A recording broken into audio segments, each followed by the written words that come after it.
ராம் ராம். பெரியவா சரணம்.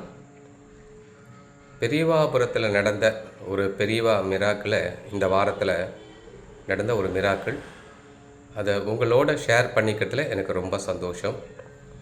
அதுக்கு முன்னாடி ஒரு வேண்டுகோள், நீங்கள் எல்லாரும் பெரியவாபுரம் சேனலை சப்ஸ்கிரைப் பண்ணணும் அப்படின்ற வேண்டுகோளை உங்கள் முன்னாடி வைக்கிறேன். ராம் ராம். பெரியவா சரணம்.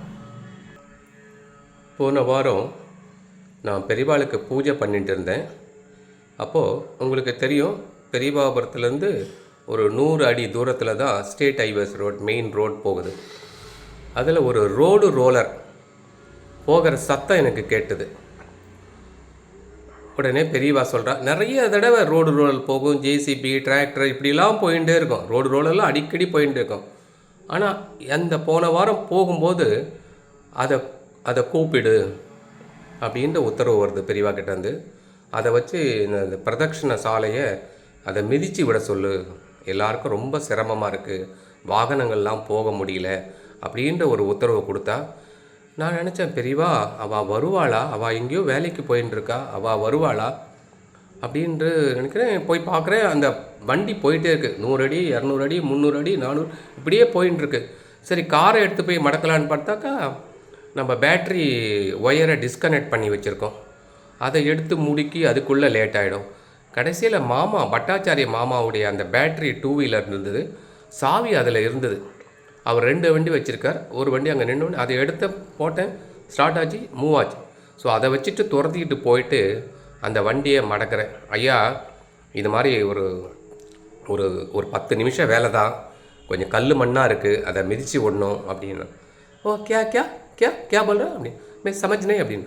ஸோ அவருக்கு ஹிந்தி தமிழ் தெரியாதுன்னு, அதனால் ஸோ 10 மினிட்டுக்கா காமே ஐயா, ஓ மந்திருக்கா காம், ப்ளீஸ் கம்மியா அப்படின்னு சொல்லிட்டு அவர்கிட்ட சொன்னோன்னே, ஓ மந்திருக்கா காம் மே ஆரா சார் அப்படின்னு ஒரு வில்லிங்கோடு அவன் வண்டியை திருப்பிட்டு வந்தான். அவர் அந்த டிரைவர்கிட்ட சொன்னேன், இந்த இடம்லாம் இதை நீங்கள் சரி பண்ணி விடணும் அப்படின்னு. ஓ சமஜ் கயா சார் அப்படின்னு சொல்லிட்டு அதாவது இந்த வேலைக்காக நான் கூப்பிட்டு இருந்து ஒரு மெனக்கெட்டு சொல்லியிருந்தா கூட இவ்வளோ நல்ல ஒரு இன்வால்மெண்ட்டோடு யாராவது செய்திருப்பாங்களான்னு எனக்கு சந்தேகம்தான். கரெக்டாக ஒரு 20 அடி 20 அடியை ஃப்ரண்ட்டு பேக்கு போயிட்டு அதையெல்லாம் அழகாக சமன் பண்ணி அந்த சர்க்கிளை க்ரியேட் பண்ணிட்டான். அவ்வளோ அழகாக பண்ணான் அந்த குழந்தை. ஸோ அவனுக்கு ஒரு சின்ன சன்மானம் கொடுத்து அவனை வழி அனுப்பி வச்சிட்டோம். அப்புறம் பெரியவா கிட்டே நான் சில சமயம் பைத்தியமாக பேசுவேன். ஏன் பெரியவா இன்றைக்கி இந்த வேலையை எங்களுக்கு கொடுத்தேள், அது ஏன் இப்படி பண்ணேள் பெரியவா அப்படின்னு கேட்கும்போது அவர் புன்முறுவல் மாதிரி, ஓகே இதுக்கு பின்னாடி ஏதோ ஒரு விஷயம் இருக்குது அப்படின்னு பெரியவா உணர்த்தினேன்.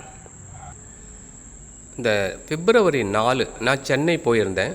கல்பாக்கம் நாகராஜன் மாமா உங்களுக்கெல்லாம் நன்னா தெரியும், அவரோடது 80ஆம் கல்யாணம் சென்னை நங்கநல்லூரில் நடந்தது. அப்போ அந்த விசேஷத்தில் இருக்கும்போது எனக்கு ஒரு ஃபோன் வருது.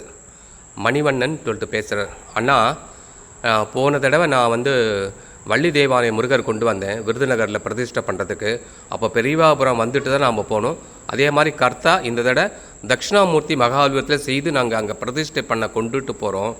அது பெரியவாபுரம் போயிட்டு பூஜை பண்ணிட்டு தான் வரணும்னு கர்த்தா சொல்லிட்டாங்க. அதனால் நான் இன்றைக்கி வரேன் அப்படின்னா, நான் சென்னையில் இருக்கேன், பட் இருந்தாலும் பட்டாச்சாரி மாமா, மடப்பள்ளி மாமா இருக்கா, அவள் உங்களுக்கு ஆரத்தியும் செய்து கொடுப்பா, பூஜை பண்ணி கொடுப்பா, ஒன்றும் கவலைப்படாதீங்கோ அப்படின்னு. ஓகே அண்ணான்னு சொல்லிட்டார். அவர் போன தடவை வள்ளி தேவாலய முருகர் வரும்போது அவர் பேப்பர் சப்மிட் PhD பண்ணுறார். அவர் பேப்பர் சப்மிட் பண்ணியிருந்தார் மெட்ராஸ் யூனிவர்சிட்டியில். இந்த தடவை அவர் டாக்டரேட் ஆகிட்டார், PhD முடிச்சுட்டு டாக்டர் பட்டம் வாங்கியிருக்கார். அது எல்லா நியூஸ்லேயும் வந்தது. அவருக்கு ஒரு மனசு சந்தோஷம், பெரியவாபுரம் போனால் அது அவருக்கு ஒரு சந்தோஷம். அதே மாதிரி அந்த கோயில் நடத்துகிற கர்த்தா விருதுநகரில் அவளுக்கு பெரியவாபுரம் பூஜை பண்ணிட்டு போனோன்றது அவளுக்கு ஒரு மனசு விருப்பம். அப்போது அந்த தட்சிணாமூர்த்தி ரதம் அந்த ரதம் பெரியவாபுரத்தை வலம் வரணும், அதுக்கு ஏதுவாக அந்த ரோடை செப்பனிடணுன்றதுக்காக பெரியவா அந்த ரோடு ரோலரை வர வச்சிருக்காருன்றதை நான் அப்போ தான் உணர்ந்தேன். இல்லைன்னா ஆரத்தியோடு அந்த ரதம் கிளம்பி போயிருக்கோம், பெரியவாபுரத்தை பிரதட்சணை வந்திருக்க முடியாது. ஸோ முன்கூட்டியே உணர்த்தி நம்மளை அந்த வேலையை செய்ய வைக்கிறா பெரியவா. அதாவது முக்காலமும் உணர்ந்தவர், எல்லாம் அவருக்கு தெரியும், அவருக்கு தெரியாது எதுவுமே இல்லை, எல்லாத்தையும் வழி நடத்தி கொண்டிருக்கார். அதே மாதிரி உங்கள் குடும்பத்தில் இருக்கிற எல்லா பிரார்த்தனையும் எப்போ நிறைவேற்றணும்னு பெரியவாளுக்கு தெரியும். உங்கள் குடும்பத்தில் இருக்கிற எல்லா பிரார்த்தனையும் பெரியவா நிறைவேற்றி கொடுப்பா. அதை நிறைவேற்றி கொடுக்கணும்னு நான் கோமாதா கிட்ட பிரார்த்தனை பண்ணிக்கிறேன். ராம் ராம். பெரியவா சரணம்.